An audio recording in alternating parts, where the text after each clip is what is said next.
तो इनकी तो आदत ही रही है बात गोल गोल घुमा घुमा के हर बार फेक न्यूज़ कैसे परोसी जाए। जो चौधरी थे जो वो चले गए और नए एंकर आए थे और नए एंकर ने आते ही प्रूव कर दिया कि मैं उसी ताकत से उसी जोर शोर से फेक न्यूज़ फैला सकता हूँ। उन्होंने कहा है कि मानवीय भूल हो गई है। उनसे कभी ऐसी मानवीय भूल नहीं होगी कि मोदी जी 2 करोड़ रोजगार देने वाले थे और 45 साल की सबसे बड़ी बेरोजगारी खड़ी कर दी। ऐसी मानवीय भूल नहीं होगी। हम तो रात देखते कि कभी इतनी सारी भूल करते, एक आध भूल ऐसे भी कर लो कि देश का युवा रोजगार मांग रहा है तो उसके लिए भी एक आध बार भूल कर लो। तो अभी उनको अवार्ड देंगे 5-6 साल बाद कि आपने हमारी जो नफरत बढ़ाने की जो पॉलिसी है उसको और ज्यादा एक्सप्रेस किया है। उनके लिए कभी गलती नहीं होगी। गलती इसी हिंदू मुस्लिम, राहुल गांधी, कांग्रेस, विपक्ष कमजोर हो रहा है, इसी चीज पे भूल होगी। उन्होंने प्रूफ कर दिया है कि आप चिंता मत करो, जो चौधरी जी करते थे उसको मैं और अच्छी तरह से करके दिखाऊंगा। एफआईआर तो दर्ज हो गई है। एफआईआर दर्ज हो गई है। उन्होंने एफआईआर से बचने के लिए माफी मांग ली है। नमस्कार, मैं ज्योतिष चौहान। एक बयान को किस तरीके से तोड़ मरोड़ कर दिखाया जाता है और उसको फेक न्यूज़ को इतने धड़ल्ले से फैलाया जाता है।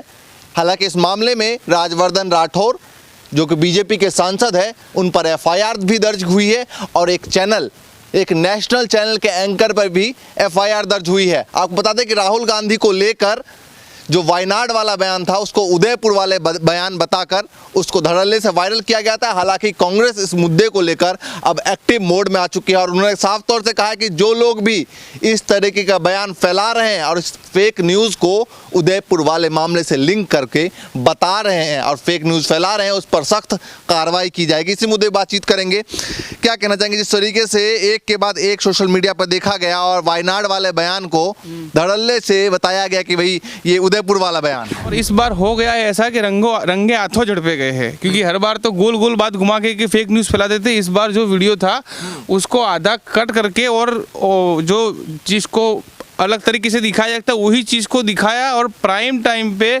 बरोबर इनकी इतनी सारी टीम रहती है, इतने सारे एडिटर रहते हैं, उसके बाद भी क्या कहते हैं कि मानवीय भूल हो गई, गलती हो गई छोटी सी, ये जानबूझकर किया गया था। पर जिस प्रकार की कांग्रेस ने प्रतिक्रिया दी है, कानूनी कार्यवाही की बात की है और आप देखो कोई और करे तो ठीक, प्राइम टाइम में जब इस तरह से होता है और जो सांसद है, जो पूर्व केंद्रीय मंत्री है, वो खुद ट्वीट करते हैं, काफ़ी सारे विधायक ट्वीट करते हैं, काफ़ी लोग डिलीट भी कर देते हैं जैसे ही मामला बढ़ता है, जैसे तूल पकड़ता है।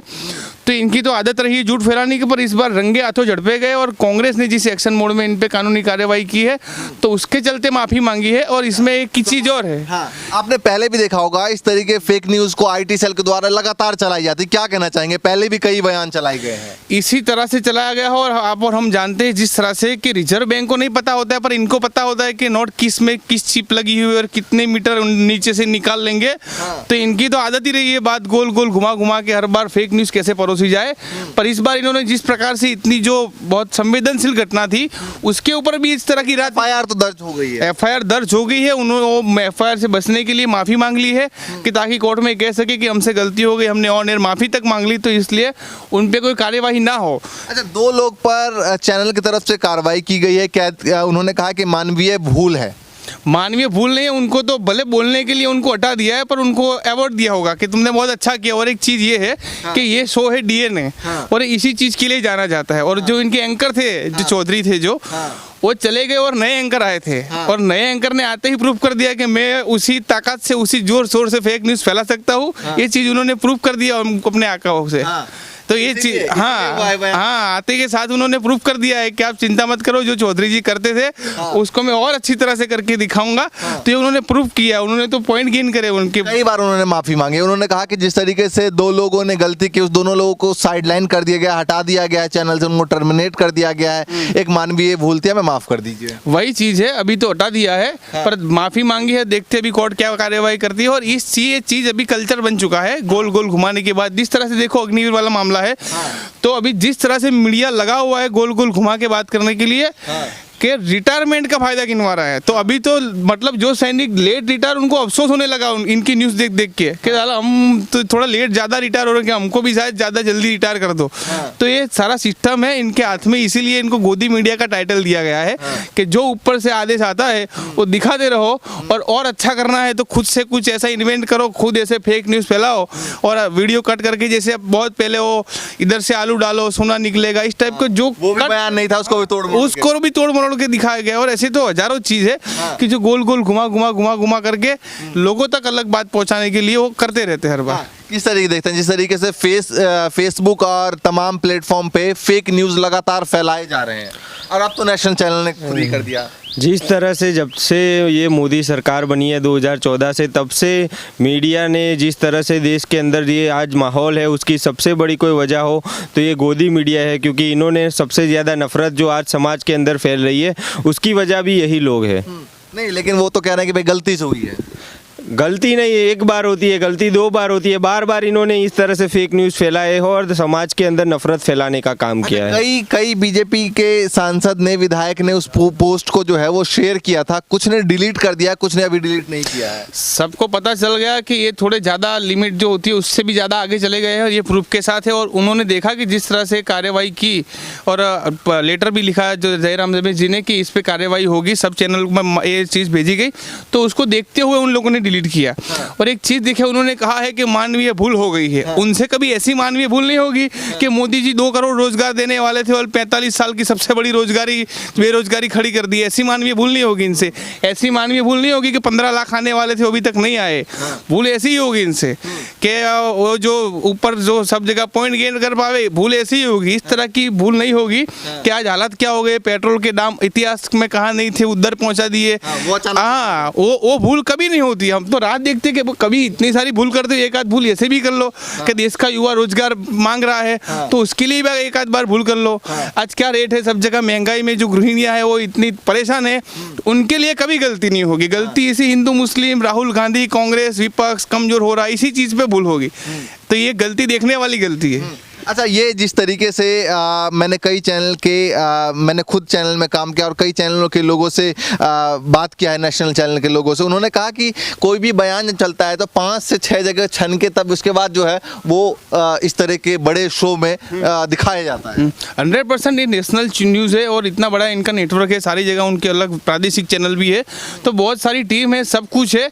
पर ये हर बार करते ही रहते हैं, गोल गोल घुमा के। इनके जो डीएनए चलता था इसी चीज़ के लिए तो प्रख्यात था वो, कि जो जैसे कोई योजना थी, जैसे काले कानून आए थे तो काले कानून के पहले फायदे गिनाए, रद्द हो गए तो रद्द होने के फायदे गिनाए। तो ये तो यही करते रहते थे। तो इनकी जो टीम इस तरह से मास्टर्ड है कि आप फेक न्यूज़ कैसे एकदम फिल्टर करके दिखा सको कि कोई एलिगेशन भी ना कर सके और आप घर घर तक परोस भी सको।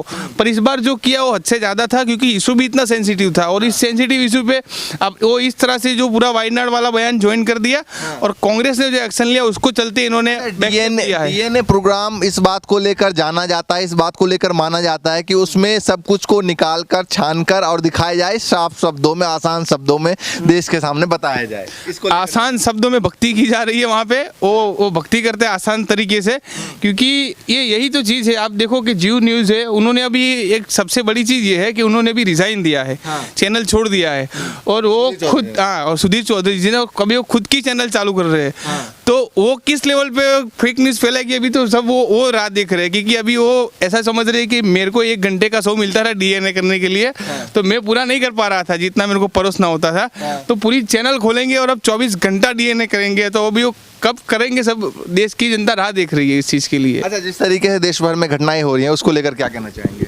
कौन से मुद्दे वाली? नहीं, उदयपुर का मुद्दा हो चाहे महाराष्ट्र का मुद्दा हो, उस मुद्दे पे बात करना चाहूंगा कि उस मुद्दे को लेकर क्या सोच रहे हैं, युवा के दिल में क्या चल रहा है। एक यही चीज़ है, ये भी इसका साइड इफेक्ट है। देखो आज आप ये एक चीज़ कोई 7-8 साल पहले सोच सकता था कि देश के अंदर जो टेलीविजन पे डिबेट होते हैं, उस डिबेट के बयान के चलते अभी देश के अंदर गले काटे जाएंगे एक दूसरे के। तो ये जो जहर परोसा है तो जहर तो दिखेगा। जो रोज सुबह 8 बजे एक को मुस्लिम स्कॉलर करके बिठा दिया, एक को पंडित करके बिठा दिया, जो जिसको कोई पंडित या स्कॉलर मानता नहीं है, पर उनको इसी चीज़ के लिए एक वो जो बैठेगा उसको गालियाँ देगा, उसको गालियाँ देगा। हाथापाई तक कई बार हो चुकी है, और इस लेवल तक जब जहर परोसा जाएगा तो ये चीज़ हो रही है। और जो नुपुर शर्मा ने माफ़ी उसको उस पर कार्यवाही नहीं हुई, पर उनका जो विरोध कर रहे थे उन पे कितनों को डाल दिया जेल में, वो कार्यवाही सबकी हो रही है। तो ये जो घटना हुई है वो बहुत निंदनीय है, ये चीज़ नहीं होनी चाहिए, पर ये साइड इफेक्ट है ये सारी चीज़ जो घट रही है। बाकी ये कृत्य है, आतंकी कृत्य है, और उन दोनों को तत्काल प्रभाव से फांसी पे चढ़ा देना चाहिए। क्या मानते हैं आप, क्या मानते हैं जिस तरीके से एक के बाद एक घटनाएं हो रही हैं और बढ़ती जा रही हैं लगातार देश भर में? जब से मीडिया ने ये जहर परोसा है लोगों के अंदर, जो समाज के अंदर एक जहर परोसा है, उसकी वजह से ही ये सब घटनाएं हो रही है और नफरत फैल रही है समाज के अंदर। नहीं, लेकिन वो नुपुर शर्मा ने माफ़ी मांग लिया और बीजेपी कह रही है अब तो हमारे पार्टी के प्रवक्ता नहीं, हमने तो निकाल दिया उसको। वो तो अभी उनको अवार्ड देंगे 5-6 साल बाद कि आपने हमारी जो नफरत बढ़ाने की जो पॉलिसी है उसको और ज़्यादा एक्सप्रेस किया है। अच्छा, अवार्ड देंगे, ऐसा क्यों हाँ। करेंगे? उन्होंने बोल दिया कि भैया 6 साल के लिए तो बाहर ही है पार्टी से। वो तो 6 साल के बाद वो तो अभी बोल रहे हैं, खाली बोलने के लिए। तो मोदी जी ने बोला था 15 लाख भी आएंगे, आए किसी के खाते में? हाँ, नहीं, कार्रवाई के नाम पार्टी से निकाल दिया, एफआईआर भी कई जगह दर्ज हो गई है। नहीं, ऐसे तो कार्यवाही तो कई भी, जैसे ईडी के लिए आप देख रहे हो कि राहुल जी को कितने घंटे 5-5 दिन बुलाते हैं, इतनी कार्यवाही होती है। तो इतना सरेआम इन्होंने बोला है और पार्टी से निकाला इसलिए क्योंकि इंटरनेशनल प्रेशर बना था।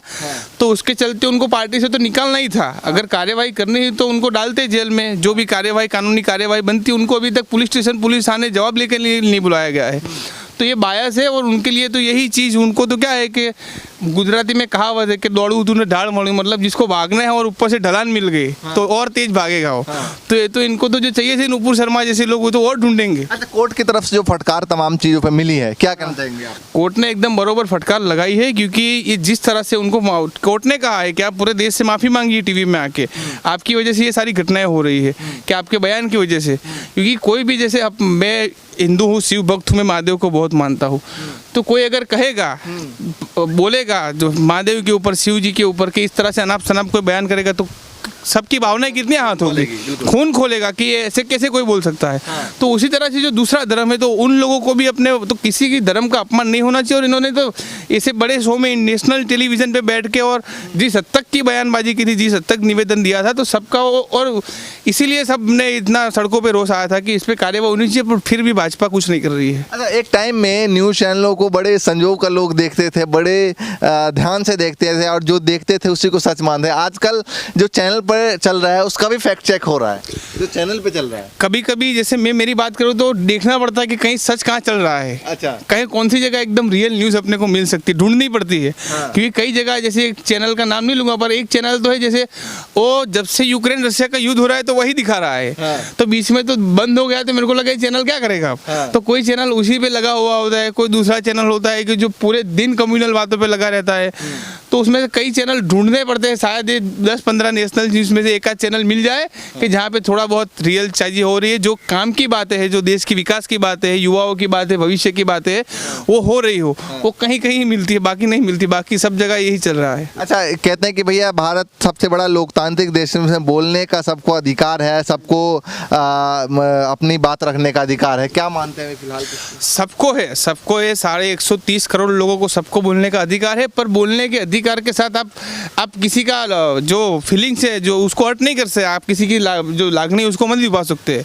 तो वो ध्यान रखना पड़ेगा ना। मेरे को बोलने की आज़ादी है, तो मैं वो आतंकवादियों को वो करने लगूँ, कोई किसी को गालियाँ बोलने लगूँ, तो आज़ादी का इस तरह थोड़ी यूज़ करना है। आज़ादी के साथ साथ कि जो फर्ज भी है हमारे, हमको तो वो भी देखना है अंदर। वो आज़ादी के साथ वो भी कहा गया है कि आपको किसी की जो भी भावना है उसको आहत ना किया है, उसके दान में रखते हुए आज़ादी मिली है। चलिए, फेक न्यूज़ को लेकर बात कर रहे थे और जिस तरीके से एक सांसद और एक एंकर के ऊपर एफआईआर हुई है, ये कहीं ना कहीं दर्शाता है कि कांग्रेस अब एक्टिव मोड में आ चुकी है। और उन्होंने साफ कर दिया है, पवन खेड़ा ने एक पीसीबी की और पीसी में साफ कर दिया कि अब बीजेपी की खैर नहीं। इस तरीके से अगर फेक न्यूज़ को या फिर बयान को तोड़ मरोड़ कर पेश किया गया, जो भी अपडेट होगा इस मामले में या दूसरे मामले में लगातार आपको देते रहेंगे। फिलहाल के लिए नमस्कार।